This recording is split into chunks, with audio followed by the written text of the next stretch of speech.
جنوبی افریقہ ایک دلچسپ ملک ہے۔ افریقہ کے انتہائی جنوب میں واقع ہے۔ موسم آسٹریلیا، نیوزی لینڈ اور ارجنٹائن کی طرح باقی دنیا سے الٹ ہے۔ ہمارے ملک میں جب کڑاکے کی گرمی پڑتی ہے تو جنوبی افریقہ میں اس وقت سردی ہوتی ہے، اور ہماری سردیوں میں ساؤتھ افریقہ میں گرمی ہوتی ہے۔ یہ ملک 1488 میں پرتگالیوں نے دریافت کیا تھا، لیکن یہاں پر پہلی کالونی ہالینڈ کے باشندوں یعنی جن کو ڈچ کہا جاتا تھا انہوں نے بنائی تھی۔ ڈچ 1652 میں کیپ ٹاؤن پہنچے اور آباد ہونا شروع کر دیا۔ یہ زمیندار یا کسان تھے۔ ڈچ زبان میں کسان کو بوزر کہتے ہیں۔ یہ لوگ آج بھی بوزر کہلاتے ہیں۔ ڈچ کی دیکھا جرمن اور فرینچ بھی آ گئے اور ان تینوں نے مل کر یہاں ایک نئے کلچر اور زبان کی بنیاد رکھی۔ یہ کلچر اور یہ زبان افریکانو کہلاتی ہے۔ افریقہ سیاہ فام باشندوں کی سرزمین تھی۔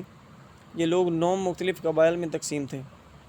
زولو قبیلہ سب سے بڑا اور مضبوط تھا، لیکن یہ باہمی تقسیم اور ٹیکنالوجی کے ہاتھوں مار کھا گئے اور پسپا ہوتے چلے گئے۔ لہٰذا برطانوی باشندے 1795 میں آئے اور 1820 میں یہاں اپنی کالونی قائم کر لی۔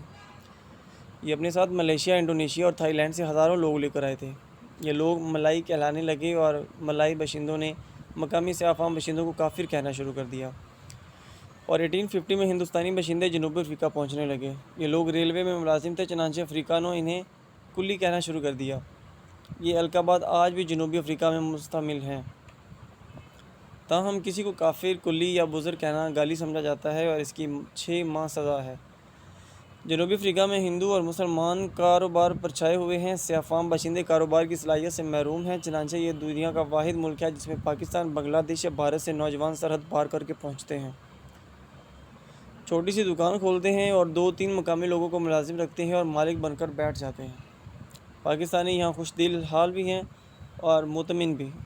ملک کی 90% موبائل فون شاپس پاکستانیوں کی ہیں۔ آپ کسی بھی موبائل فون شاپ پر چلے جائیں، آپ کی وہاں پاکستانیوں سے ملاقات ہو جائے گی۔ ببر شیر یعنی لائن کنگ جنوبی افریقہ کی نسل ہے۔ ان لوگوں نے جینیاتی تبدیلیوں سے مختلف رنگوں کے شیر بنا لیے ہیں۔ ہم نے جوہانسبرگ میں سفید شیروں کا خاندان بھی دیکھا۔ کالے اور پیلے شیر بھی موجود ہیں۔ دنیا کے 5 بڑے جانور یعنی بگ 5 ہاتھی، رائنو، کیپ بھینس، ببر شیر اور چیتا یہاں پائے جاتے ہیں۔ ٹارزن کا تعلق بھی جنوبی افریقہ سے تھا۔ وہ خاندان کے ساتھ کیپ ٹاؤن سے لندن جا رہا تھا، راستے میں جہاز تباہ ہو گیا اور اسے گوریلے اٹھا کر لے گئے۔ باقی کہانی سے تو آپ واقف ہی ہیں۔ مسلمان 2% ہیں، لیکن یہ سیاسی اور معاشی طور پر اتنے طاقتور ہیں کہ انہوں نے حلال کو ملک کی پالیسی بنوا دیا ہے۔ لہٰذا یہ دنیا کا واحد ملک ہے جس میں چکن اور مٹن کے ساتھ ساتھ پانی کی بوتل پر بھی حلال کی مہر لگی ہوتی ہے۔ گوروں کی حکومت نے 1948 میں اپارتھائڈ نسل پرستی کو قانون بنا لیا، جس کے بعد سیاہ فام باشندوں کے بنیادی انسانی حقوق تک چھین لیے گئے۔ یہ گوروں کی آبادی میں بھی نہیں جا سکتے تھے اور ان کے ریستوران، بسوں، ٹرینوں اور دکانوں میں بھی داخل نہیں ہو سکتے تھے۔ اقوام متحدہ کے رد عمل میں جنوبی افریقہ پر اتحادی اور اقتصادی پابندیاں لگا دیں۔ یہ حکم کبڑے کو لات ثابت ہوا اور انہوں نے اپنی ضرورت کی ہر چیز خود پیدا کرنا شروع کر دی۔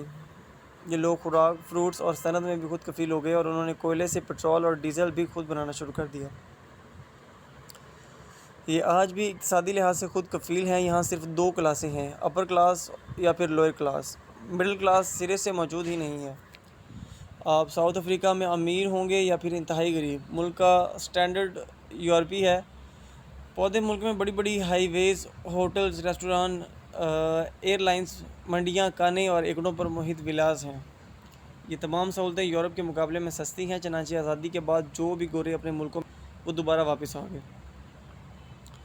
وہ یہاں کوالٹی لائف کو انجوائے کرنے لگے۔ یہودیوں کے بارے میں کہا جاتا ہے یہ جہاں سے نکلنا شروع کر دیں آپ بھی فوراً وہاں بھاگ جائیں، اور یہ جہاں آنے لگے آپ بھی وہاں جا کر بس جائیں، اور ساؤتھ افریقہ اس کی تازہ ترین مثال ہے۔ 1990 کی دہائی میں یہاں سے یہودی نقل مکانی کر گئے تھے، لیکن اب یہ واپس بھی آ چکے ہیں اور بڑے بڑے کاروباروں کے مالک بھی ہیں۔ یہ یورپ کے حالات کو یورپ کے باشندوں سے پہلے بھانپ گئے تھے، لہٰذا یہ ساؤتھ افریقہ پہنچ رہے ہیں۔ جنوبی افریقہ میں 1850 تک کوئی تحریری زبان نہیں تھی۔ یورپی باشندوں نے آ کر تحریری زبان کی بنیاد رکھی اور آج ساؤتھ افریقن بھی گوروں کی کتابوں کے ذریعے اپنی زبان پڑھ رہے ہیں۔ بھارت کی میاں فیملی امیر ترین ساؤتھ افریقن ہے۔ یہ لوگ مسلمان ہیں اور قیام پاکستان سے پہلے جنوبی افریقہ آئے تھے۔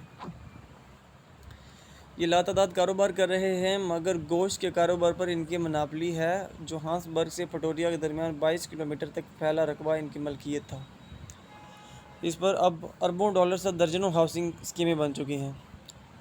آپ اسے ان کے دولت اور اثر و رسوخ کا اندازہ کر لیجئے کہ ساؤتھ افریقہ کے لوگ ٹریفک سگنل کو روبوٹ، پیٹرول پمپ کو گراج اور ویگن کو ٹیکسی کہتے ہیں۔ گوروں، کالوں اور ملائی لوگوں کی اختلاط سے ایک نئی نسل پیدا ہوئی۔ یہ لوگ کلرڈ کہلاتے ہیں۔ ان کی آبادی 12 سے 15% کے درمیان ہے اور یہ خود کو ساؤتھ افریقہ کے اصل باشندے اور مالک قرار دیتے ہیں۔ ان کا دعویٰ ہے پاکستان اور باقی تمام لوگ باہر سے آئے ہیں، ہم یہاں پیدا ہوئے ہیں لہٰذا ہم مالک ہیں۔ مطلب یہ کہ ان کا نظریہ ہے وہ یہ ہے کہ پاکستان یا کسی بھی اور ملک سے آئے ہوئے لوگ جو ہیں وہ باہر سے آئے ہیں، کسی اور جگہ سے آئے ہیں، لیکن ہم یہاں پیدا ہوئے ہیں تو ہم اس جگہ کے مالک ہیں۔